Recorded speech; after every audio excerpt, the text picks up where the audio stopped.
মৰমৰ ছাত্ৰ ছাত্ৰীসকল MDS YouTube চেনেললৈ তোমালোকক সকলোলৈ স্বাগতম জনাইছোঁ। My dear students, welcome to my YouTube channel, YouTube MDS English Grammar YouTube channel. তোমালোকক মই আগতে past continuous tenseৰ বিষয়ে বুজাই আছিলোঁ আৰু আজি মই তোমালোকক past continuous tenseৰ বিষয়ে অলপ কম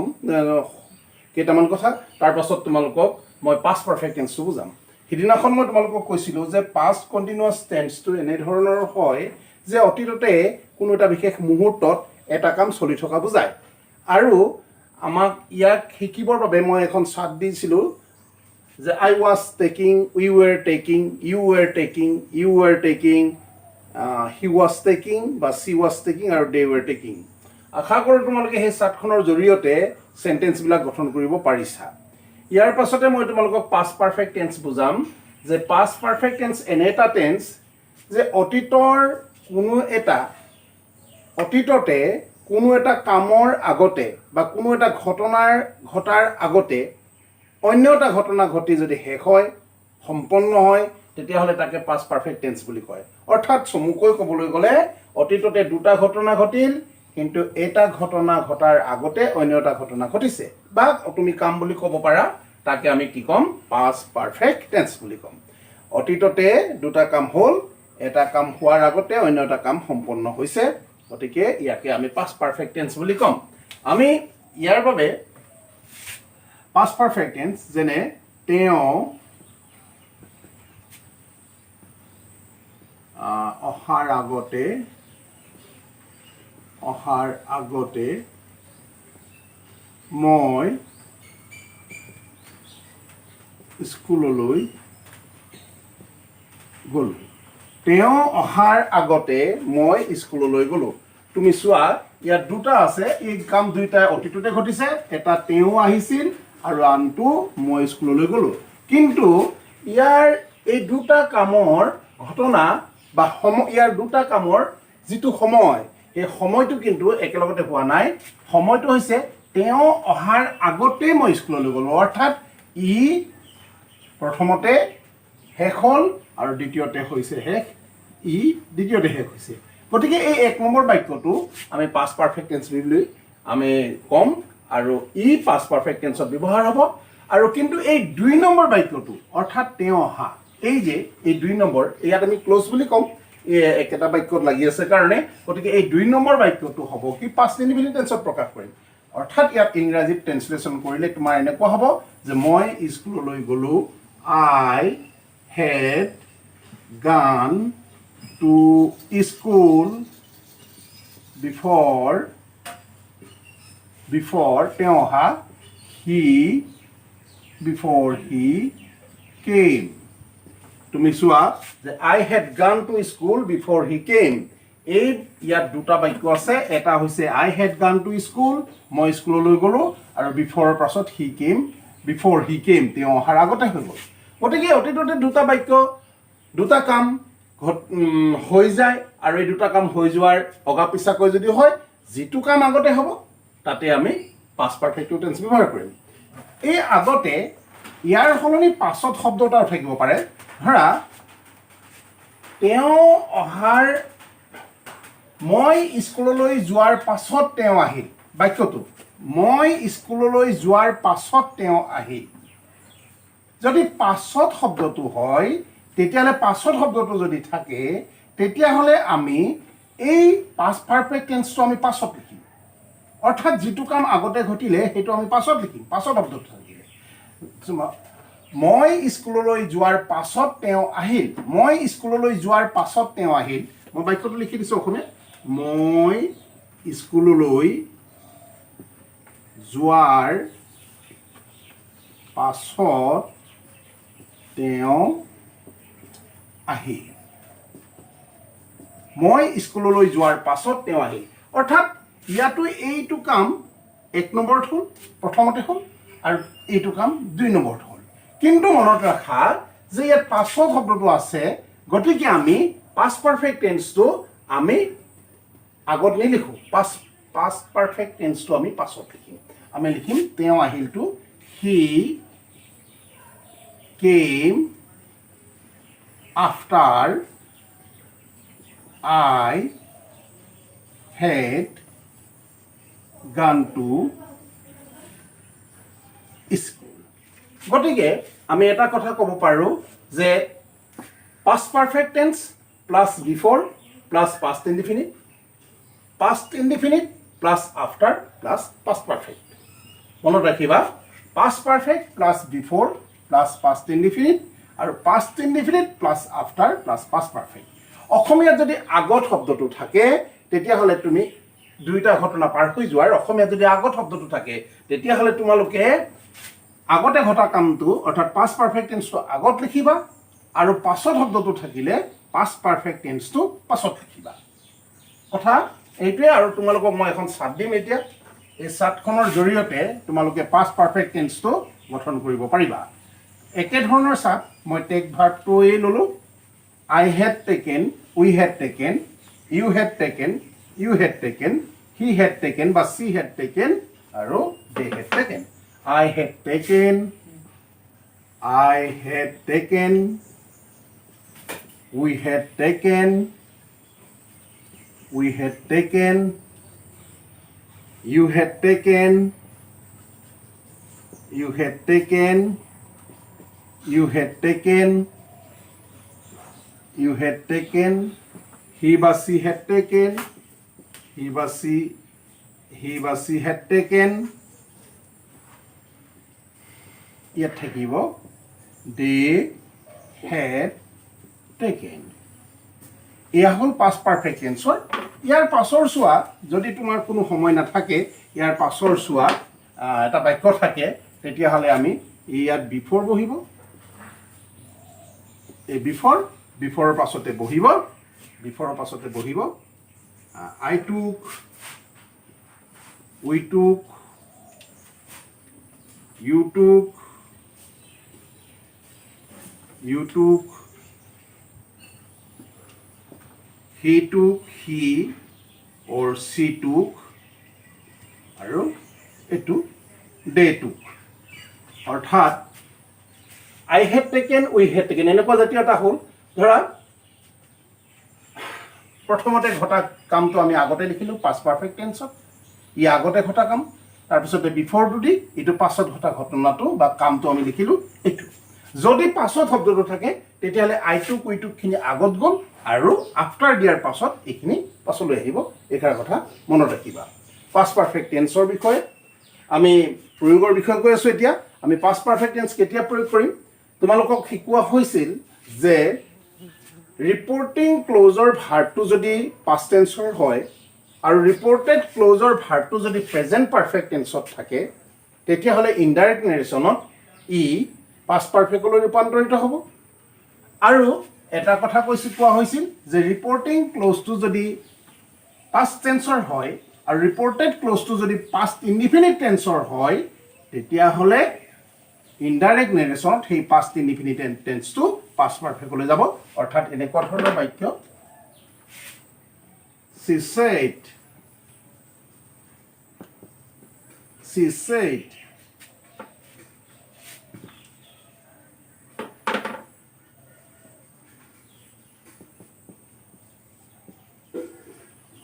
I have seen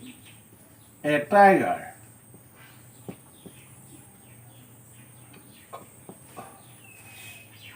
Sua, etu, she said, I have seen a tiger. Ami indirect narration of jodi koru etu. She said that she had seen a tiger. এতিয়া she had seen a tiger এই বাক্যটোৰ যদি তুমি মন কৰা এই বাক্যটো এই ক্লোজটো যদি তুমি মন কৰা she said that she had a reported ক্লোজটো যদি তুমি মন কৰা তেতিয়াহ'লে দেখিবা ই past tenseৰ হৈছে অৰ্থাৎ নিয়মটো হ'ল কি যদিহে ডাইৰেক্ট নেৰেশ্যনত ৰিপৰ্টেড ক্লোজৰ ভাৰ্বটো যদি past present perfect tenseৰ হয় তেতিয়াহ'লে ইনডাইৰেক্ট নেৰেশ্যনত ই past perfect tenseলৈ সলনি হ'ব ইয়াত তাৰ পাছতে আমি she said I saw a tiger. ইয়াত কিন্তু এই যে ৰিপৰ্টেড ক্লজৰ যিটো বাক্য আছে ৰিপৰ্টেড ক্লজৰ বাক্যটো পাষ্ট ইনডিফিনিট টেন্সৰ ইয়াক যদি আমি নিউ ইনডাইৰেক্টলি তেতিয়া আমি লিখিম she said that she had seen a tiger. অৰ্থাৎ ডাইৰেক্টত যদি ডাইৰেক্ট নেৰেশ্যনত আমি ৰিপৰ্টিং ক্লজৰ ভাৰ্বটো পাষ্ট টেন্সৰ হ'লে প্ৰেজেণ্ট পাৰফেক্টত যদি থাকে ইনডাইৰেক্টত ই পাষ্ট পাৰফেক্টলৈ যাব অৰ্থাৎ ৰিপৰ্টেড ক্লজটো আৰু ৰিপৰ্টিং ক্লজৰ ভাৰ্বটো যদি পাষ্ট ইনডিফিনিটৰ থাকে তেতিয়াও পাষ্ট পাৰফেক্টলৈ যাব ইনডাইৰেক্ট নেৰেশ্যনত এই কথাষাৰ তোমালোকে ভালদৰে মনত ৰাখিবা এতিয়া মই তোমালোকক পাষ্ট পাৰফেক্ট কণ্টিনিউৱাছ টেন্সৰ বিষয়ে ক'ম past perfect continuous tense past perfect continuous tense এনেকুৱা যে অতীততে কোনো এটা কাম আৰম্ভ হ'ল অতীততে কোনো এটা কাম আৰম্ভ হ'ল আৰু কামটো বৰ্তমানলৈকে অতীততে কোনো এটা কাম আৰম্ভ হ'ল কামটো বৰ্তমানলৈকে চলি থকা নাই ই অতীতৰে কোনোবা এটা সময়ত বা কোনোবা এটা কামৰ আগতে ই শেষ হোৱা বুজায় ধৰা আমি যেতিয়া হাইস্কুলৰ আগতে অন্য এখন স্কুলত পঢ়ি আছিলোঁ একেলেঠাৰি যদি মই 3 বছৰ সেইখন স্কুলত পঢ়িলোঁ সেই কথাষাৰ আজি যদি মই ব্যক্ত কৰিবলগীয়া হয় তেতিয়াহ'লে মই ক'ম কি আই হেড বিন ৰিডিং তাত তেতিয়া ক'ম মই পঢ়ি আছিলোঁ আই হেড বিন ৰিডিং কিমান দিন ধৰি পঢ়িছিলা বা কিমান সময় পঢ়িছিলা ধৰি বা কোন চনৰ পৰা কোন চনলৈ পঢ়িছিলা এইখিনি আমি ব্যৱহাৰ কৰিম এতিয়া আমি পাষ্ট পাৰফেক্ট কণ্টিনিউৱাছ টেন্সটো ইয়াৰ পাছতে শিকিবলৈ গৈ আছোঁ পাষ্ট পাৰফেক্ট কণ্টিনিউৱাছ টেন্স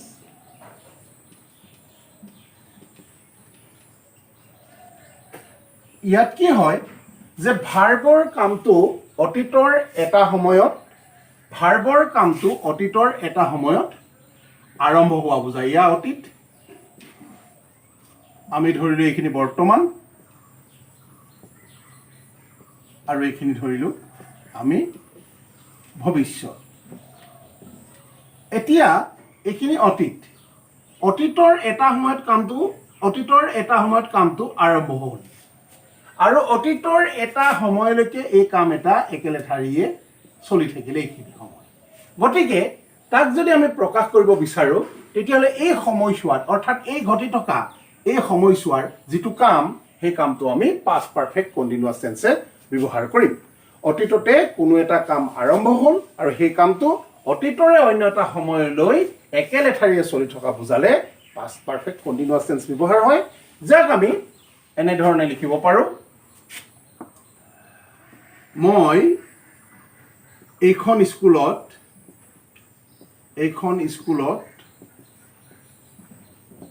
2 বছৰ ধৰি পঢ়িছিলোঁ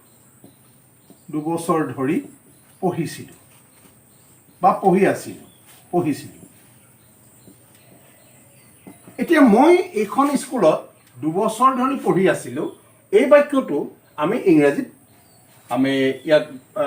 কৰিব লাগে আমি ইংৰাজীত লিখিবলগীয়া আছে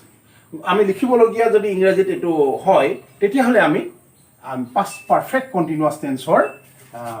ব্যৱহাৰটো কৰিম আমি পাষ্ট পাৰফেক্ট কণ্টিনিউৱাছ টেন্সৰ আমি I had been we had been এনেকৈ লিখিম মই আই লগত হেড বিন মনত ৰাখিবা যে সেই হেডটো যিকোনো পাৰ্চনতে হেডটো লাগিব পাষ্ট টেন্সত যিকোনো পাৰ্চনতে হেডটো ব্যৱহাৰ হ'ব তোমালোকে ইতিমধ্যে যিটো পাষ্ট পাৰফেক্ট শিকিছিলা তাতো প্ৰতিটো পাৰ্চন প্ৰতিটো নাম্বাৰ একেই হেড থাকিছিল আৰু ইয়াতো হেড থাকিব আই হেড বিন ভাৰ্বটোত আইএনজি লাগে আমাৰ পঢ়া ভাৰ্বটোত যদি আমি দিওঁ ৰিড ষ্টাডিং ৰিডিং আমি আই হেড বিন ৰিডিং এইটো লিখিলোঁ আই হেড বিন ৰিডিং মই পঢ়ি আছিলোঁ হ'ব কোনখন এইখন স্কুলত ইন দিছ স্কুল আমি ধৰি সময়টোত যদি থাকে ধৰি হ'ল পিৰিয়ড অফ টাইম গতিকে তাৰ বাবে আমি ফৰ ব্যৱহাৰ কৰিম ফৰ আমি কৰিম 2 বছৰ 2 ইয়াৰ্ছ মই এইখন স্কুলত 2 বছৰ ধৰি পঢ়িছিলোঁ I had been reading in this school for 2 years. গতিকে ই past perfect continuous tense হ'ল ইয়াত since ব্যৱহাৰ কৰিব পৰা যায় আৰু since ব্যৱহাৰ কৰিবলগীয়া বাক্যবোৰ since আমি since 2015 to 2016 আমি এনেদৰে লিখিব পাৰোঁ মই এখন স্কুলত 2015 চনৰ পৰা 2016 চনলৈকে পঢ়িছিলোঁ হ'লে হ'ব কি I had been reading in this school since 2015 to 2016 হ'ব এই বাক্যটোৰ কাৰণে এইটো হ'ল গতিকে ইয়াৰ সাতখন তোমালোকে নিশ্চয় ধৰিব পাৰিছা যে ইয়াৰ সাতখন আমি যদি লিখো সকলো পাৰ্সন আৰু নাম্বাৰটা যদি লিখি দিওঁ আমি সেই একেই টেক ভাৰ্বটোকে যদি লওঁ আমি টেক ভাৰ্বটোকে যদি লওঁ তেতিয়া হ'লে আমি কৰিম কি এনেকুৱা ধৰণৰ হ'ব সাতখন I had been taking we had been taking you had been taking you had been taking he or she had been taking and they had been taking আমি a singular number plural number first person second person আৰু third person আমি first person second person আৰু third person আমি এনেকৈ লিখি দিছো এয়া হ'ল I had been taking we had been taking you had been taking you had been taking he had been taking বা she had been taking they had been taking আমি যিকোনো ভাৰ্ব এটা যদি ইয়াত লগাও read ভাৰ্বটো লগাব পাৰো go ভাৰ্বটো লগাব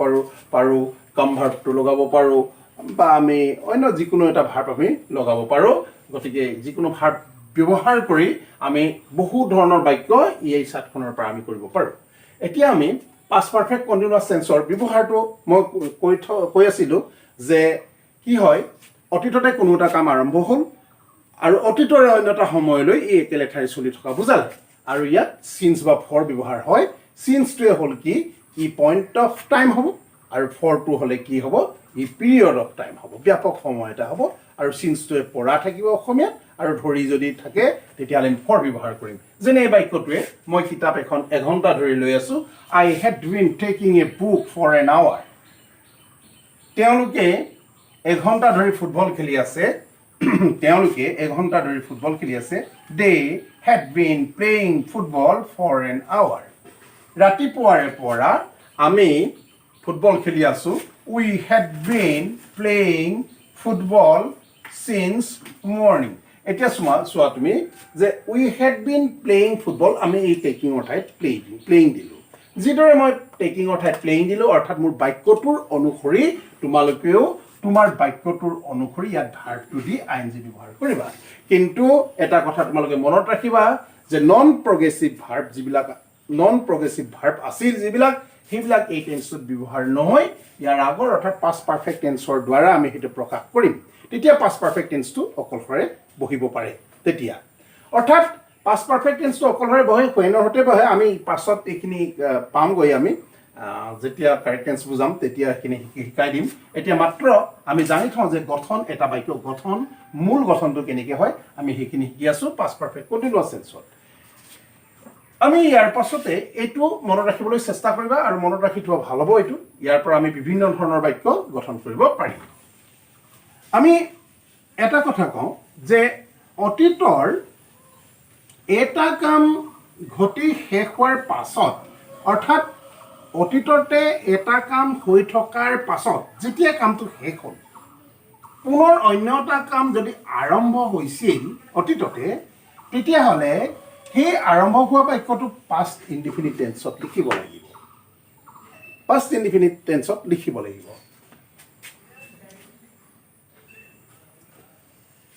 it had been raining before he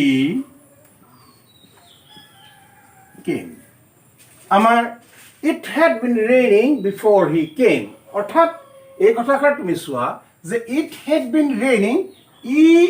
বৰষুণ দি আছিল, কেতিয়ালৈকে দি আছিল? তেওঁ অহাৰ আগলৈকে। অৰ্থাৎ এই বৰষুণ দিয়া কামটো শেষ হ'ল, তেওঁ পালেহি আৰু বৰষুণ দিয়াও শেষ হ'ল। ঠিক এনেকুৱা বুজাইছে। গতিকে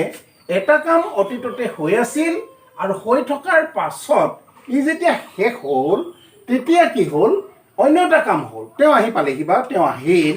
আহিছিল। গতিকে এই নতুন কামটো আমি লিখিব লাগিব পাষ্ট ইনডিফিনিট টেন্সত। তেওঁ অহাৰ কামটো তাৰ আগত আমি বিফৰ এটা দিম, নহয় জানো? গতিকে it had been raining before he came, অৰ্থাৎ past perfect continuous tense plus before plus past indefinite tense. তোমালোকৰ পৰীক্ষাত এইবোৰ এনেধৰণে আহিব পাৰে, আমি এনেধৰণে আহিব পাৰে, বা ইয়াতে আমাৰ ৰেইন ভাৰ্বটো দি দিব পাৰে, এনেধৰণে আহিব পাৰে। তোমালোকে এইটো চাবা কাৰেক্ট টেন্সত, সেইখিনি আমি কাৰেক্ট টেন্স চেপ্টাৰটোত সম্পূৰ্ণভাৱে বুজাই দিম। এতিয়া তোমালোকে নিশ্চয় বোধ কৰোঁ বুজি পালা যে পাষ্ট পাৰফেক্ট কণ্টিনিউৱাছ টেন্স কোনবোৰ, যে যিবোৰ ভাৰ্ব অতীতৰ এটা সময়ত আৰম্ভ হৈ অতীতৰে অন্য এটা সময়লৈ একেৰে ঠাইৰে চলি থকা বুজায়, তাকে পাষ্ট পাৰফেক্ট কণ্টিনিউৱাছ টেন্স বোলে। মৰমৰ ছাত্ৰ ছাত্ৰীসকল, তোমালোকে এইখিনি ভালদৰে চাব লাগিব,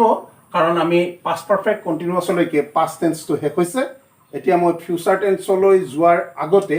আটাইকেইটা টেন্সৰ বিষয়ে মই অলপ কৈ দিওঁ। পাষ্ট ইনডিফিনিট টেন্স বা চিম্পল পাষ্ট,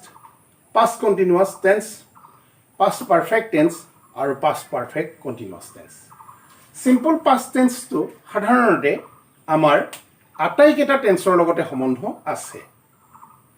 চিম্পল পাষ্ট টেন্সটো কাক কোৱা হয়? যে অতীততে কোনো এটা ঘটনা বা কাম হৈ গ'ল, তাকে আমি যাৰ বৰ্তমানৰ লগত কোনো ধৰণৰ সম্পৰ্ক নাই, তাকে আমি পাষ্ট ইনডিফিনিট টেন্স বুলি কওঁ। যেনে তাৰ মানে চাট আছিল, আই টুক, উই টুক, ইউ টুক, ইউ টুক। তাৰপিছতে আমি পাষ্ট কণ্টিনিউৱাছ টেন্সটো শিকিছিলোঁ, যে অতীতৰ এটা বিশেষ সময়ত এটা বিশেষ মুহূৰ্তত কাম এটা চলি থকা বুজায়। যেনে মই ভাত খাই থাকোঁতে তেওঁ আহিছিল, বা মই অংকটো কৰি থাকোঁতে তেওঁ আহিছিল, বা তেওঁ খেলি থাকোঁতে আমি গৈছিলোঁ। While he was playing, we went there. আমি তালৈ গৈছিলোঁ। we went there এইটো পাষ্ট ইনডিফিনিট টেন্স হ'ল, পাষ্ট ইনডিফিনিট টেন্সৰ সম্পৰ্ক আছে। তাৰপাছতে আমি পাষ্ট পাৰফেক্ট টেন্সটো ইতিমধ্যে তোমালোকক দেখালোঁ যে পাষ্ট পাৰফেক্ট টেন্স। গতিকে পাষ্ট পাৰফেক্ট টেন্সৰো ইয়াৰ লগত সম্বন্ধ আছে, যে মই অহাৰ আগতে তেওঁলোক আহিল, they had come before I came. মই অহাৰ আগতে তেওঁলোক পালেহি, they had arrived before I came. গতিকে ইয়াতো পাষ্ট ইনডিফিনিট হৈ গ'ল। এতিয়া পাষ্ট পাৰফেক্ট কণ্টিনিউৱাছ টেন্স, এতিয়া বিফৰ হি কেম এইটো আছিলে, ইয়াতো পাষ্ট ইনডিফিনিট টেন্সৰ সম্পৰ্ক আছে। গতিকে পাষ্ট ইনডিফিনিট টেন্সটো ইটোৰ লগত সিটোৰ প্ৰায় সম্পৰ্ক থকাৰ দৰে, অৰ্থাৎ সেইকাৰণে আমি গোটেইকেইটা টেন্স জানিব লাগিব। গতিকে আমি আজি ইমানেই শিকিলোঁ যে আজিৰ এই যিকেইটা দুটা চেপ্টাৰ হ'ল, দুটা আমি বিষয় শিকিলোঁ। এই বিষয়কেইটা এনেদৰে আহিব পাৰে পৰীক্ষাত। He saw a tiger before I saw a lion. এই বাক্যটো তুমি চোৱা, এই বাক্যটো he saw a tiger before I saw a lion আমি কেনেদৰে চিন্তা কৰিম? আমি এনেদৰে চিন্তা কৰিব লাগিব, তোমাৰ পৰীক্ষাত আহিছে এইটো বাক্য। আমি পৰীক্ষাত বাক্যটো মাত্ৰ নম্বৰটো পাবৰ কাৰণে নহয়, আমি কথাষাৰ বোধগম্য হ'ব লাগিব, আমি জানি ল'ব লাগিব ইয়াৰ উদ্দেশ্যটো কি, বা কেনেধৰণে বাক্যটো আৰম্ভ হৈছে আৰু কেনেধৰণে ই সময়টো আমাক কেনেদৰে কৈছে। চোৱা, আমি ইয়াত বিফৰটো পাইছোঁ, বিফৰৰ পাছতে পাষ্ট ইনডিফিনিট টেন্স এটা আছে। গতিকে বিফৰৰ পাছত পাষ্ট ইনডিফিনিট টেন্স এটা আছে, এইটো শেষ হৈ গ'ল কাম এটা, কিন্তু ইয়াৰ আগতে অন্য এটা ঘটনা ঘটিলে বা কাম এটা ঘটিলে, সেইকাৰণে বিফৰটো দিছে। এইটোতো শেষ হ'লেই, গতিকে ইয়াৰ আগতেও অন্য এটা শেষ হৈছে, এইটো বুজাইছে বিফৰ। আৰু কেতিয়াবা কেতিয়াবা কি হয় যে এইটোতো শেষ হ'ল, ইয়াৰ আগতেও এটা কাম শেষ হ'ল, ইয়াৰ আগৰ এটা কাম শেষ হ'ল, কিন্তু ই চলি থকাও হ'ব পাৰে, যিটো আমি এইটো বাক্য কৰিছিলোঁ। গতিকে এই বাক্যটো কিন্তু তেনেধৰণৰ নহয় অৱশ্যে, কাৰণ এই বাক্যটো বিফৰ এই ধৰণৰ টেন্সৰ নহয়, ই পাষ্ট পাৰফেক্ট টেন্সত হ'ব। অৰ্থাৎ আমি গম পাইছিলোঁ যে হি হেড চিন এ tiger before I saw a lion. এইটো হ'ব ইয়াৰ, হি হেড চিন এ tiger before I saw a lion এইটোৱে তোমাৰ উত্তৰ হ'ব মৰমৰ ছাত্ৰ ছাত্ৰীসকল আমি তোমালোকক আজিলৈ ইমানখিনিলৈকে বুজালোঁ ইয়াৰ পাছত তোমালোকক মই একেদিনাই অৰ্থাৎ অহাকালিলৈ মই তোমালোকক ফিউচাৰ ইনডিফিনিট টেন্সৰ পৰা ফিউচাৰ পাৰফেক্ট কণ্টিনিউৱাছ টেন্সৰলৈকে 4টা টেন্স তোমালোকক বুজাই দিম আৰু এটা কথা তোমালোকে জনা উচিত যে ফিউচাৰ পাৰফেক্ট কণ্টিনিউৱাছ টেন্সটো আজিকালি গ্ৰামাৰ বা আজিকালি সিমান ব্যৱহাৰ নহয় বুলি কয় তথাপিও মই সেইটো শিকাই দিম আমি কিছুমান বাক্য হয়তো ক'বলগীয়া হ'ব পাৰে কেতিয়াবা গতিকে আমি আজিলৈ ইমানখিনিকে ক'লোঁ পৰীক্ষাত কেনেদৰে আহে এনেদৰে আহে সেইখিনি ভালদৰে চাবা আৰু গোটেই পাষ্ট টেন্সটো আদিৰ পৰা একেবাৰে শেষলৈ চাবা গোটেই প্ৰেজেণ্ট টেন্সটো আদিৰ পৰা শেষলৈ চাবা আমি 8টা টেন্স শেষ কৰিছোঁ আৰু মই আশা কৰোঁ যে তোমালোকে নিশ্চয় উপকৃত হৈছা যিসকল ছাত্ৰ ছাত্ৰীয়ে এই চেনেলটো চাই উপকৃত হৈছে তেওঁলোকে মোক কমেণ্ট কৰি সুধিব পাৰে যদি বুজি পোৱা নাই তেওঁলোকে সুধিব পাৰে আৰু যিসকল ছাত্ৰ ছাত্ৰীয়ে নতুনকৈ চাইছে যিসকল ছাত্ৰ ছাত্ৰীয়ে এতিয়াও ছাবস্ক্ৰাইব কৰা নাই মই সেইসকল ছাত্ৰ ছাত্ৰীক অনুৰোধ জনাইছোঁ যে তেওঁলোকে ছাবস্ক্ৰাইব কৰি ল'ব তেওঁলোকে লাইক কৰিব কমেণ্ট কৰিব আৰু ছাবস্ক্ৰাইব কৰি ল'ব আৰু সদায় এটা কথা মনত ৰাখিবা যে আদিৰ পৰা অন্তলৈকে অৰ্থাৎ প্ৰথমৰ পৰা শেষলৈকে ভিডিঅ'টো চাবলৈ নাপাহৰিব ধন্যবাদ আজিলৈ সামৰিছোঁ